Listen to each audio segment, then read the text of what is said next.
Boa noite a todos. Eu perguntei se eu preciso falar com isso aqui mesmo, porque eu não sou muito chegado nesses. Meus queridos irmãos, meus queridos amigos, nessa noite tão especial para mim, nessa casa de luz, a quem muito devemos e que nos traz a conhecer a doutrina espírita e Jesus sob uma nova luz. Nessa escola de amor, nessa universalidade de espíritos que aqui trabalham, aprendendo, servindo e buscando nos libertar das nossas muitas imperfeições, na certeza de que, segundo o Evangelho do Cristo, interpretado sobre a luz da doutrina dos Espíritos, nós teremos um roteiro seguro, com certeza, o caminho que nos conduzirá a tão almejada felicidade. Na verdade, o tempo que nós temos é bem pouco para que a gente possa falar de todas as alegrias, de todas as felicidades, de toda a liberdade. Muito obrigado. De uns anos para cá. Você ficou pertinho, Tá. tá sem medo. Não é medo, né? Eu não acostumado. Não, obrigado. Não, senão tem necessidade. É que eu estava preocupado, porque de um ano para cá eu arrumei um amigo inseparável. Esse amigo eu não consigo ficar sem ele de jeito nenhum. Eu estava preocupado, de repente chega aqui no meio do caminho e eu dou uma parada, não sei para que lado eu vou, não é? Bom, agora estou mais sossegado. Então, como eu estava dizendo, nós temos a certeza que Jesus nos ampara nesta hora através dos seus mensageiros de luz e de amor, para que nós possamos ser fiéis aos seus ensinamentos. Como a Renata disse aí a respeito da Dona Isaura e do seu Anésio, na época em que a gente frequentava Obreiros do Bem, nós construímos o Centro Caminho da Luz há 34 anos. Naquela época, a gente já tinha amizade através do Obreiros do Bem. Então, depois veio o portal e assim sucessivamente. Então, a nossa amizade vem de mais de 30 anos, trocando ideias sobre a doutrina espírita. E nosso objetivo, então, nessa noite, é analisar um conteúdo narrado por João, em seu livro, O Apocalipse. É um tema meio difícil para quem não estuda. E confrontando o Apocalipse com os princípios codificados por Allan Kardec da doutrina espírita, eu creio que vocês, a maioria de vocês, já devem ter tido oportunidade de saber que, após a partida de Jesus para o plano maior, coube ao apóstolo João escrever esse polêmico livro chamado Apocalipse. Esse livro constitui o fim do Novo Testamento. Quem estuda o Evangelho sabe que é as últimas informações no Evangelho, no Novo Evangelho, né? E essa revelação tida por João foi escrito já numa idade bem avançada. Ele tinha de 96 a 100 anos, porque naquela época, quem estava no comando lá de Roma era o imperador Domiciliano, e ele governou Roma de 92 a 96, e João faz, das suas frases, menção a isso. Então, ele deveria estar com quase 100 anos de idade naquela época. E ele escreveu esse Apocalipse também na época em que ele estava exilado na ilha de Patmos. Todos nós sabemos que após a morte do Cristo, Maria é recolhida por João e eles se recolhem na casinha deles lá na ilha de Patmos, ao lado do lago Getsemane, se não me engano. E todo espírita, eu acredito, que para compreender o Evangelho no seu sentido espiritual, e principalmente na acepção analógica, é indispensável admitir previamente, pela fé lógica e raciocinada, que o Apocalipse veio como um roteiro de previsões para o planeta Terra. Ora, Paulo foi o primeiro que, em várias epístolas, depois Pedro, Judas também, se referiram a um juízo final, preparando a chegada do Apocalipse através de João. O evangelista João, então, era um médium clarividente e ele, profeta, possuidor de várias mediunidades, não só da clarividência, e eu já disse aqui numa palestra, e vou repetir hoje para que a gente fique bem estruturado com relação a João. João é o evangelista preferido por mim nos meus estudos, porque ao estudar o Evangelho, eu encontrei em João uma diferenciação com relação aos demais apóstolos. Tem um trecho do Evangelho que Jesus está conversando com ele num canto. Pedro chega, eu vou falar com as minhas palavras. Pedro chega e diz: Senhor, que tu tens com este que conosco não partilhas? E o Cristo diz: sai para lá, meu filho, nosso papo aqui não é para o seu bico, não. Numa outra passagem, quando ele é convidado a acompanhar Jesus, ele é aquele discípulo que deixou a família para seguir Jesus, negou a família para seguir Jesus. E o que aconteceu no final da vida de Jesus? Ele dá a João o maior prêmio que ele tinha no planeta Terra, a sua mãe. Ele deu a sua família para aquele que tinha renegado a própria família.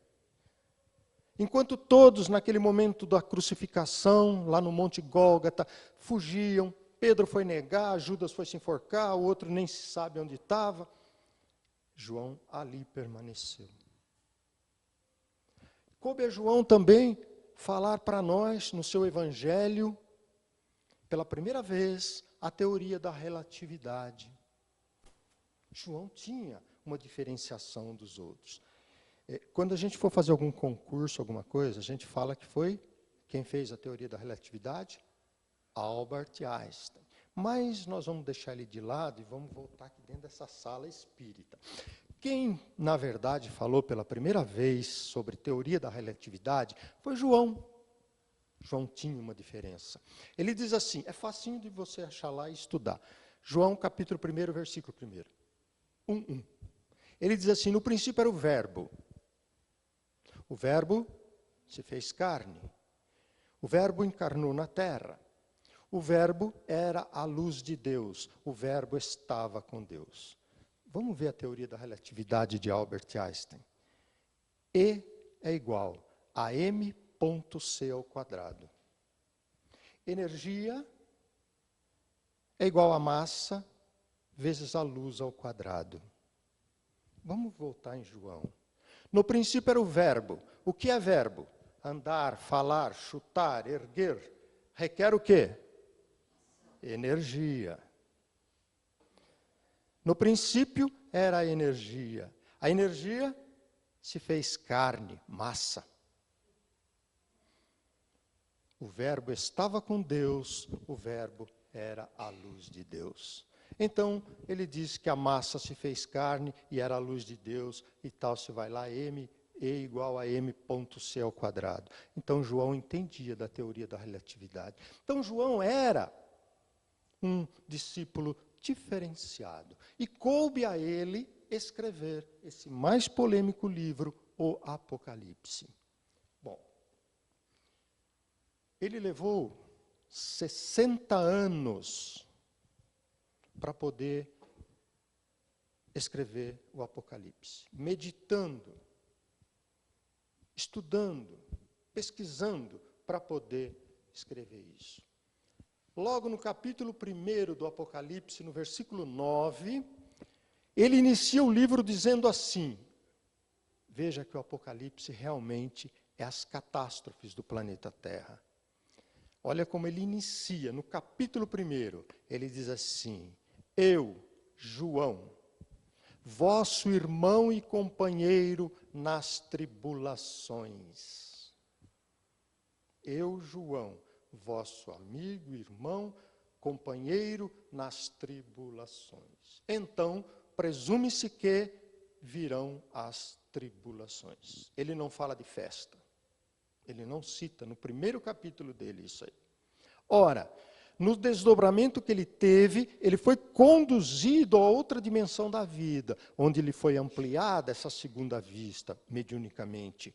E ele pôde observar os fatos registrados no plano superior, a respeito dos acontecimentos que se fariam presentes no planeta durante a nossa caminhada aqui. No livro A Caminho da Luz, Emmanuel comenta no Apocalipse que o apóstolo, diz Emmanuel, o apóstolo, atônito e aflito, lê a linguagem de Jesus, recomendando-lhe que entregasse os seus conhecimentos ao planeta Terra como advertência a todas as nações e a todos os povos. Então a coisa estava séria. Ora, Allan Kardec, nosso codificador, assim se expressou na Revista Espírita. Fisicamente, a Terra teve convulsões lá na sua infância. Entrou num período de relativa estabilidade, na do progresso pacífico. Agora entrará num período que efetuará, pelo regular retorno dos mesmos fenômenos físicos da infância e pelo concurso inteligente do homem na Terra. Então, unindo-se os fenômenos que já aconteciam, né? As explosões, os maremotos, os terremotos, aquelas coisaradas todas, unindo isso agora ao homem. Somando forças negativas, é claro, com o homem. E diz ainda mais Kardec, ali, nos fenômenos, residirá a causa das suas maiores comoções. Até que a humanidade se haja avantajado suficientemente em perfeição, pela inteligência e pela observância das leis divinas, as maiores perturbações ainda serão causadas pelos homens, mais do que pela natureza. Serão antes mais morais e sociais do que físicas. Ora, se o Apocalipse, uma palavra grega que quer dizer revelação, então nós temos a certeza que eles estão nos revelando o que realmente estava escondido. E João veio desabrochar isso aí. Para que a gente possa entender melhor, eu estou falando do Apocalipse para poder dar a vocês uma ideia do que é o Apocalipse. A gente vê em todas as casas espíritas uma preocupação muito grande com as obras básicas de Allan Kardec. É lógico, é grave isso, temos que estudar realmente, muito. Mas eu não vejo essa preocupação no sentido de que a gente tenha um estudo sobre o Apocalipse. Nós precisamos dele, porque para que o homem acredite na sua reforma, ele tem que pensar por que é que ele tem que mudar. Não é só para ir para o céu, como a gente tem aprendido. Não é só para isso. Veja, por que nós temos que preservar a natureza, o meio ambiente? Por quê? Que nos ensina a doutrina? Que nós voltaremos aqui.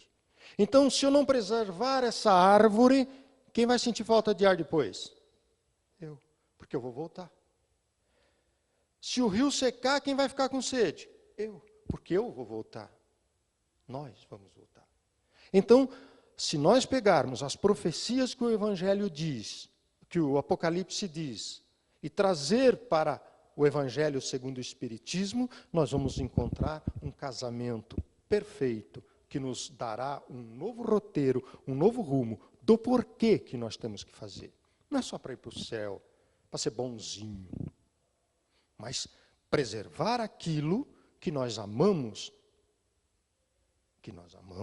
porque somos feitos à imagem e semelhante de quem criou. Então nós somos idênticos a Ele e temos que amar as coisas que estão aqui também. Ora, veja que João, então, ao fazer essa nossa advertência, e eu, ao estudar o Apocalipse, me chamou a atenção uma frase. É claro, tem muitas, né?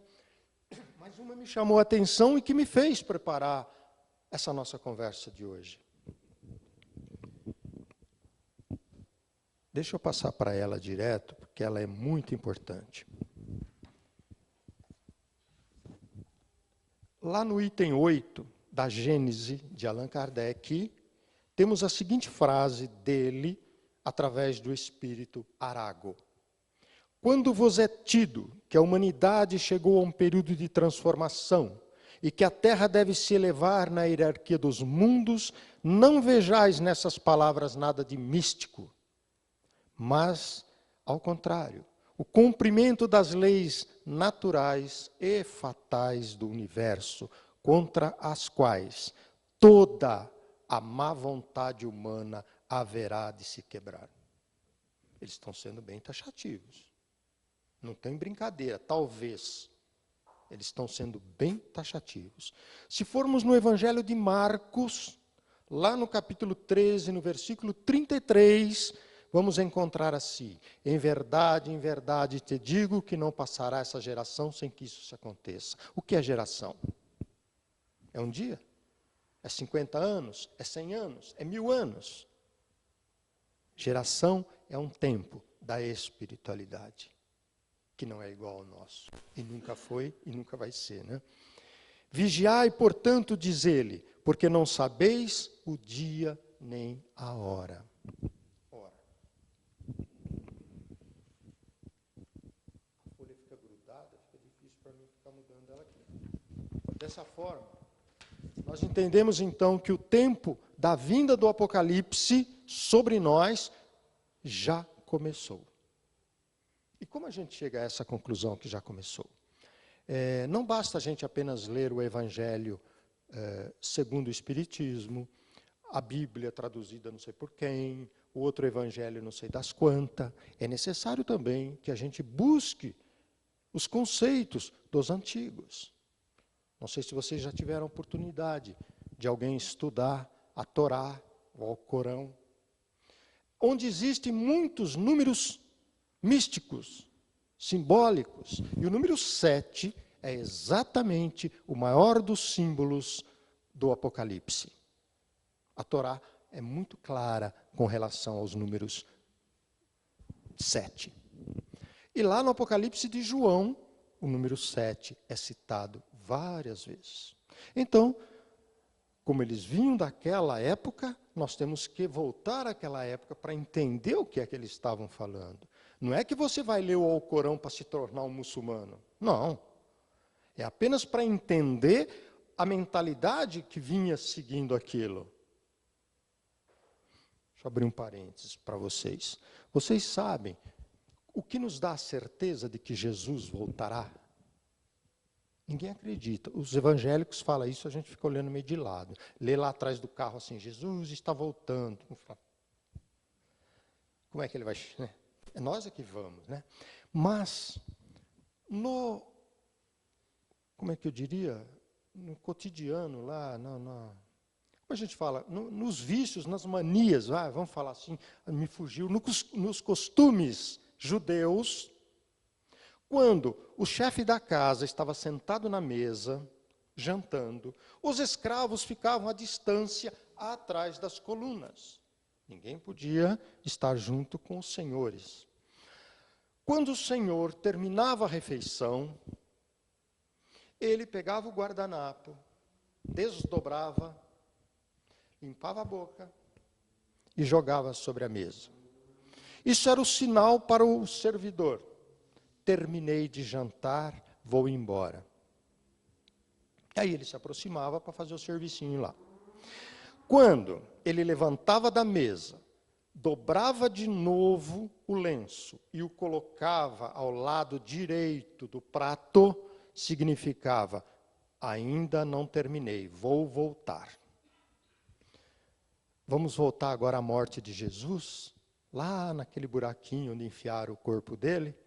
Quando Maria Madalena chega, encontra o sepulcro vazio e o lençol que cobria Jesus estava dobrado, colocado pelo lado direito da posição do corpo. No costume judeu, isso significa, não terminei, eu voltarei. Então veja, como nós precisamos buscar os conhecimentos lá onde tudo começou, para que poder entender hoje o que é que os nossos irmãos da espiritualidade maior tentam nos colocar, enfiar na cabeça, para que a gente não fique atrasado nesse planeta que está evoluindo. Então, como eu disse, olhando e analisando esses fatos do passado, nós chegamos à conclusão, pelos números cabalísticos da Torá e do Alcorão, que isto já começou por volta do ano de 1950. E está atuando até hoje. Espíritos baixos começaram a reencarnar a partir de 1950, para ter uma última chance de evoluir, de passar para a luz.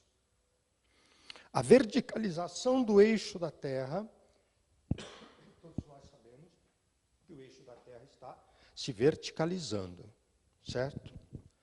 Isso é lá do nosso grupo escolar, nosso ginásio, primeira série, segunda série. Geografia. O eixo está verticalizando. Vamos lá no Evangelho? E haverá um novo céu, uma nova lua e uma novas estrelas. Ora, se eu estou aqui, estou vendo uma lua, uma estrela, as Três Marias, o Cruzeiro do Sul. Só que esta terra está verticalizando. Haverá um novo céu, haverá uma nova lua, haverá novas estrelas. É fácil da gente entender. Porque a ciência é um dos nossos braços principais. Ciência, filosofia e religião. Uma não anda separada da outra. Para entender Jesus, nós temos que entender o planeta que nós estamos vivendo. Então, com essa verticalização do eixo da Terra, que se processa lentamente, estamos no limiar da grande transição. Nosso globo está, como todos os outros, sujeitos à lei do progresso. E progride fisicamente pela transformação dos elementos que o compõem e, de modo paralelo, moralmente, pela depuração daqueles que aqui existem. Quando a humanidade se torna madura para subir um degrau, pode-se dizer então que chegou um dos tempos de renovação marcados por Deus no Apocalipse. Trata-se de um movimento universal que nos chega como o Consolador prometido nos tinha avisado. E tem em si uma concepção de consolidação de valores da vida, uma lucidez de fenômenos, retirando o acaso, as circunstâncias, o sobrenatural, o milagre, justificando essas mudanças pela razão, pelo bom senso e pelo estudo que a nossa doutrina nos pede. Bom, minha gente, feito esses esclarecimentos sobre o que é o Apocalipse para nós, vamos nos deter nessa frase que eu achei importantíssimo no livro que nos dá a certeza que já estamos na vivência do Apocalipse.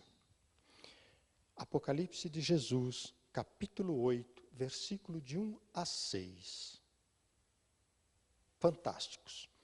Primeiro, quando o Cordeiro de Deus abriu o 7º selo, fez-se grande silêncio no céu por cerca de meia hora. 2. Então, diz João, eu vi 7 anjos que se acham de pé diante de Deus e lhe foram dadas 7 trombetas. Veja o número 7 como ele nos acompanha sempre. Terceiro, veio um novo anjo, ficou de pé junto ao altar, com um incensário de ouro, aquele negocinho que sai fumacinha. Foi-lhe dado muito incenso para oferecê-lo com as orações de todos os santos que ali estavam, sobre o altar de ouro que se achava diante do trono do divino. 4.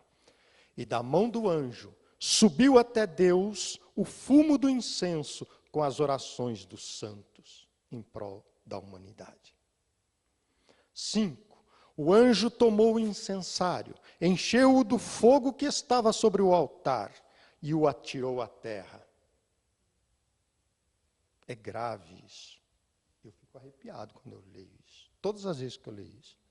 Quando ele pega esse fogo e atira sobre a terra, e diz ele, houve trovões, estrondos, vozes, relâmpagos e grandes terremotos no planeta. 6. Então os anjos, que tinham as 7 trombetas, prepararam-se diante do trono e começaram a tocá-las. Quer dizer, chegou a hora. A trombeta, nos casamentos, aí estão usando muito isso, anuncia o quê? A chegada da noiva, a chegada. Então, quando João chega a essa descrição do 7º selo, é porque o 6 já tinha sido aberto. Os 6 primeiros selos já tinham sido abertos. Agora eles estavam abrindo o 7º. É interessante notarmos a primeira frase. Fez-se grande silêncio no céu por cerca de meia hora. O que é meia hora? Vamos olhar o tempo lá. Falamos agora há pouco de uma geração. O que é o tempo? 1 ano? 1 milênio? 100 anos? Esse é o tempo da espiritualidade, que nós não sabemos contá-lo. Não é o nosso reloginho aí. Não é esse o nosso tempo. Então, tudo que existe e que é eterno está presente nesse momento, porque vibra aquele que era, que é e que haverá de ser sempre a energia suprema e criadora do planeta, Jesus e Deus, ele como governador e o Pai como o criador.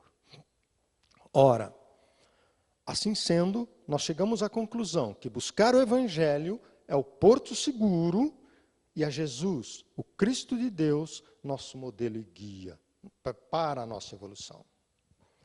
Porque sabendo que o tempo apresentado nas profecias é diferente do nosso, meia hora pode significar uma diferença muito grande na nossa vida. Muito grande. Seria talvez um período de qual todas as nossas tendências, boas ou más, não importa, estariam sendo testadas e dinamizadas a fim de que as nossas escolhas refletiam mais quem nós somos na verdade.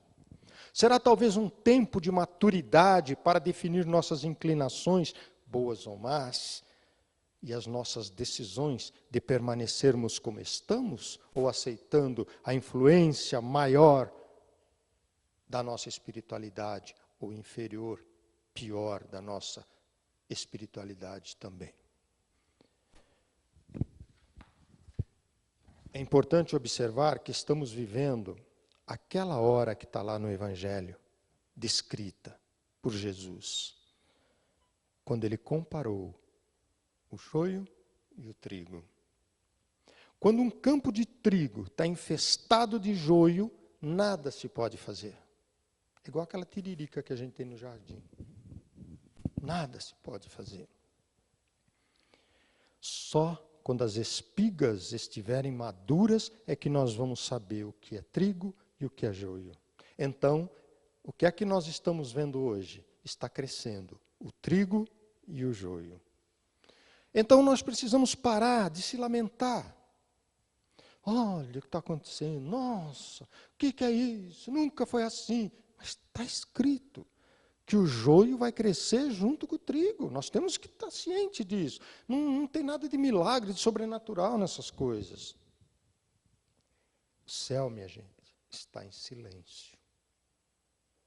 O céu está em silêncio. É por isso que nós estamos vendo tudo isso acontecer. E aí cresce o trigo e cresce o joio. Se hoje, nesse momento, tivesse sendo doado aqui nessa casa 500 pratos de sopa e tivesse uma fila que desse a volta todinho nesses quarteirões imensos aqui, agora, nesse horário, mas nesse mesmo horário, tivesse 2 assaltantes pegando caixa lá do supermercado Extra, lá no centro da cidade, onde vocês acham que a televisão estaria? Aqui Eu disse, 500 pratos estão sendo servidos. Lá tinha 2 malfeitores. E o que é que a gente viu na televisão, então? Os 2 malfeitores. Ah, esse mundo está perdido. Olha a hora que foram lá. Mas você não teve a oportunidade de ver que aqui na rua tinha 500 pessoas com o prato na mão. Então, é natural que isso aconteça. Não vamos ficar achando que é o fim do mundo. Não, não é esse o fim do mundo. Então, a gente não precisa se sobressaltar com as notícias que aí estão. Elas estão mesmo aí. Leia um livrinho que está circulando aí, não me lembro agora o autor. O político reencarnado como mendigo, lá na cidade de São Paulo. Foi localizado um mendigo que foi um grande político aqui no Brasil. A história é fantástica, vocês vão achar ele. É só o mendigo contar a história, vocês vão saber quem é o cara. Quem é o cara. Olha a situação dele hoje, andando pelas ruas mendigando comida. Quem teve tudo na mão. Então, hoje, grande parte da nossa humanidade curte desenfreadamente os filmes de terror, os mais violentos. E a gente chama isso de filme de ação. Nos filmes de hoje, até os nossos heróis não estão se combinando mais. O Batman atacou o Super-Homem outro dia num filme aí. Nem os nossos heróis não estão se entendendo mais. Os jogos de videogame e outras curtições que saturam o inconsciente de cenas mais pesadas, agressivas, trevosas. E então já se pode sentir o resultado de tudo isso no cotidiano que nós estamos vivendo. Porque essas energias negativas, subindo, eu não sei bem onde ela vai, porque eu não entendo muito de física, mas subindo, essas energias pesadas vão formar, vamos dar um nome lá, ela para lá, igual está parado lá a camada de ozônio, vai. Vamos dizer que lá na estratosfera, essas energias negativas nossas, todo mundo pensando negativamente, o mundo está ruim, está tudo ruim, elas vão formar como uma camada de ozônio, só que de energias negativas, e que nós chamamos de inconsciente coletivo. É um inconsciente coletivo, e que um dia volta para nós, como uma panela de pressão, nos espremendo, fazendo com que realmente a gente volte a ser aquele jornalzinho que tinha uns anos atrás de espremer e sair sangue. É assim que o planeta está começando a curtir. Tudo isso sem falar das drogas que tomaram conta dos ambientes humanos, provocando tragédias inenarráveis. Eu atendi uma senhora que pediu, pelo amor de Deus, que eu fosse falar com o filho dela, e eu fui. Garoto de 17 para 18 anos, numa edícula no fundo do quintal, porque dentro de casa já não dava mais certo.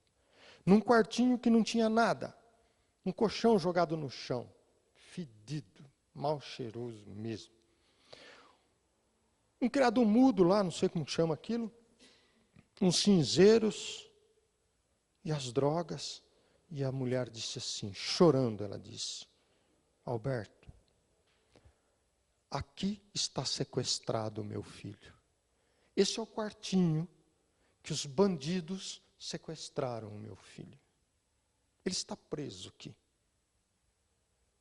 Sequestrado dentro da minha própria casa, pelas drogas, pelas más influências. Cena terrível de ver as coisas que ali estavam pelo chão. Aquela mãe desesperada. Onde eu errei? Eu disse para ela, onde você não acertou? Não é onde você errou, onde você não acertou. Por que você procurou hoje a doutrina espírita? Por que você não procurou ela há 10 anos atrás? Há 5 anos atrás? Porque eu tinha que trabalhar, eu tinha que fazer isso, tinha que fazer aquilo. Não está lá no Evangelho? Cuidado com os tesouros que as traças vão corroer. Cuidado. Mas a gente não tem tempo nem para ficar com os filhos, porque precisa fazer hora extra para pagar o carro novo.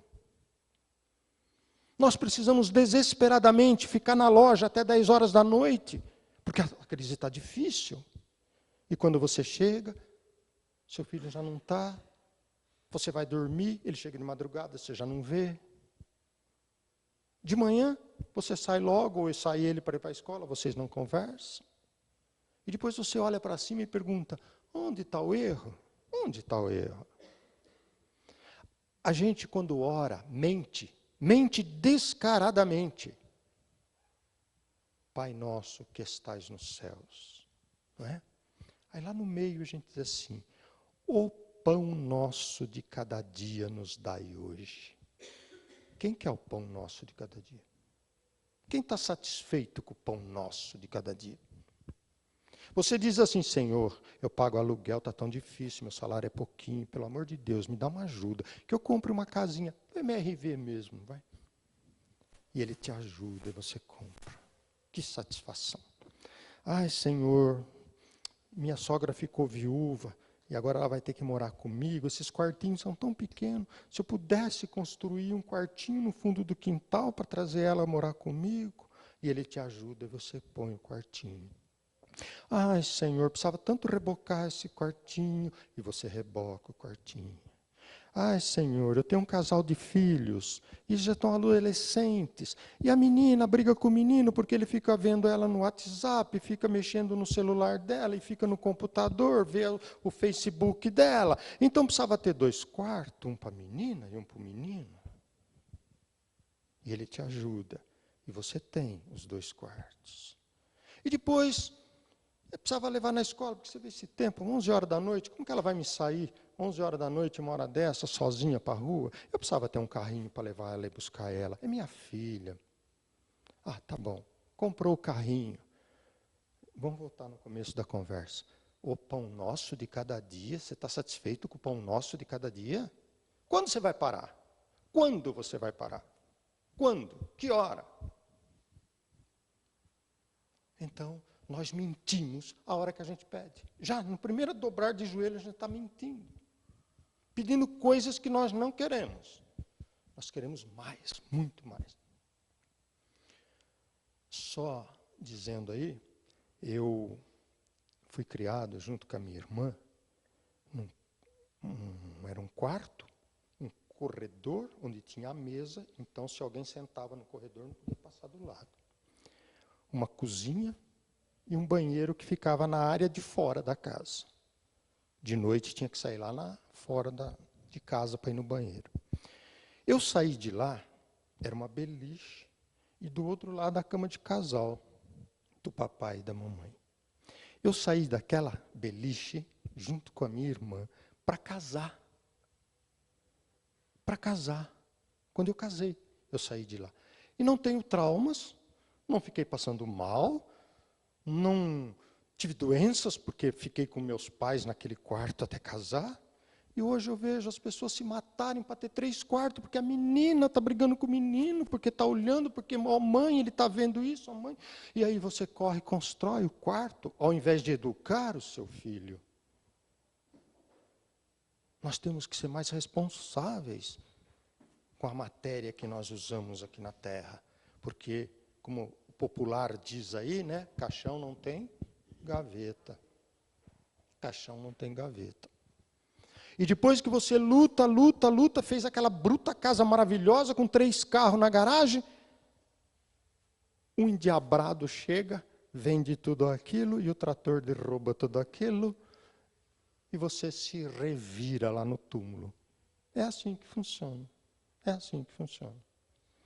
E aí eu pergunto, onde está Deus nessa história toda? Onde é que ele ficou? Onde ele ficou?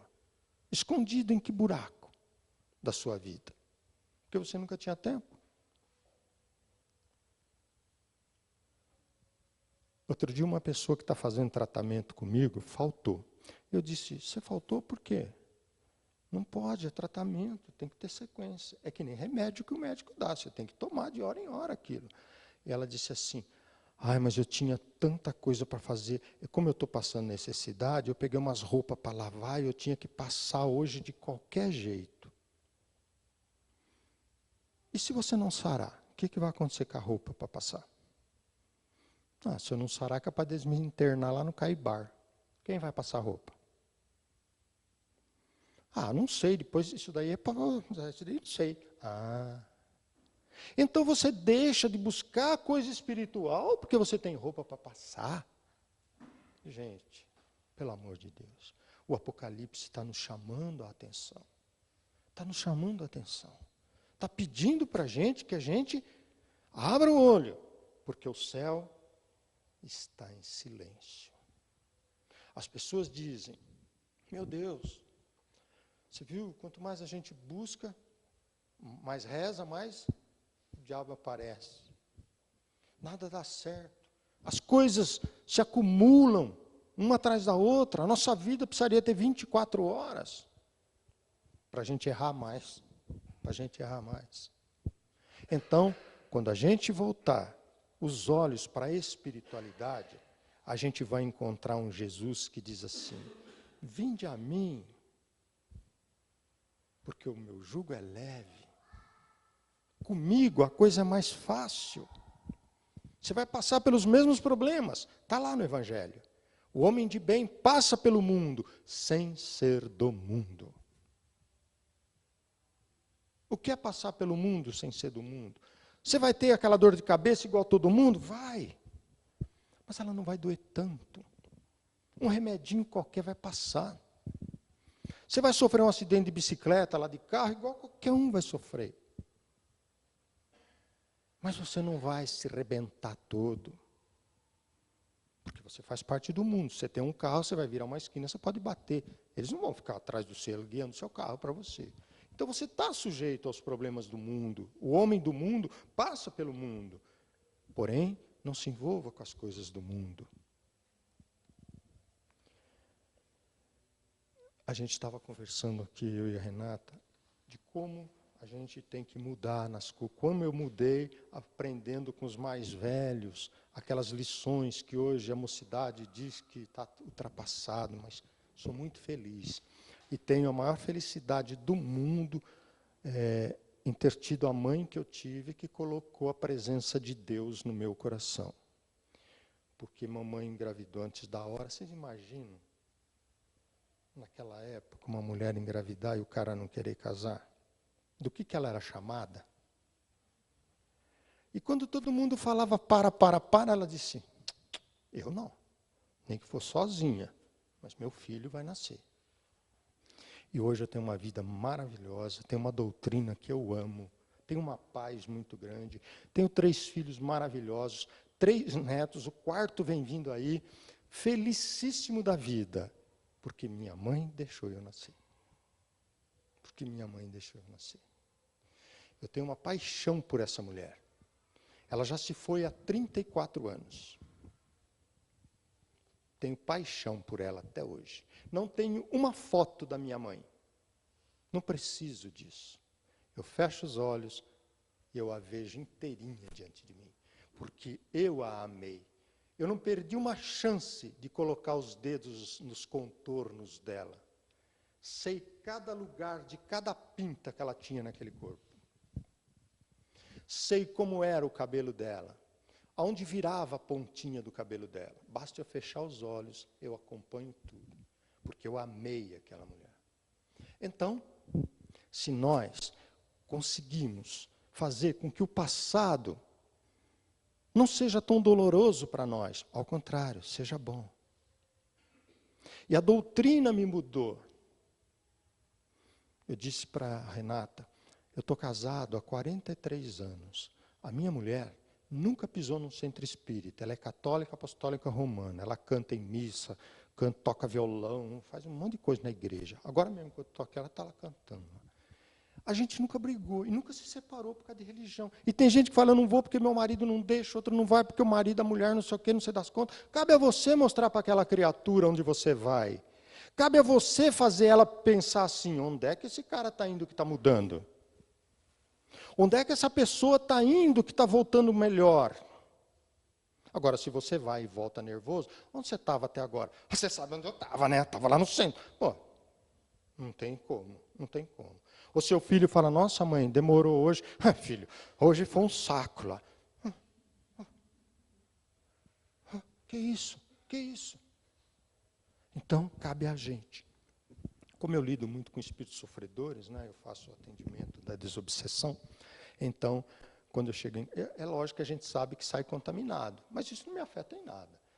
Pode vir o espírito que for, a gente tem o controle da situação. Então, eu chego em casa, às vezes, é o mesmo horário de todo dia, mas mulher é uma coisa estranha, né? Mulher é uma coisa estranha. É o mesmo horário, mas o dia que alguém quer cutucar, então diz assim, nossa, demorou hoje, hein? A primeira resposta é aquela que está prontinha para sair. Você sabe onde eu estava. Você não foi comigo. Por que você está duvidando? E aí, daqui a pouco, vocês estão falando daquela briga de 30 anos atrás. Viu como você não muda? Viu como você não mudou? Lembra aquele dia? Então, nós precisamos parar com isso. Eu chego na porta da minha casa, quando eu ouço isso, eu fecho meus olhos, falo assim para eles, vocês não vão me pegar.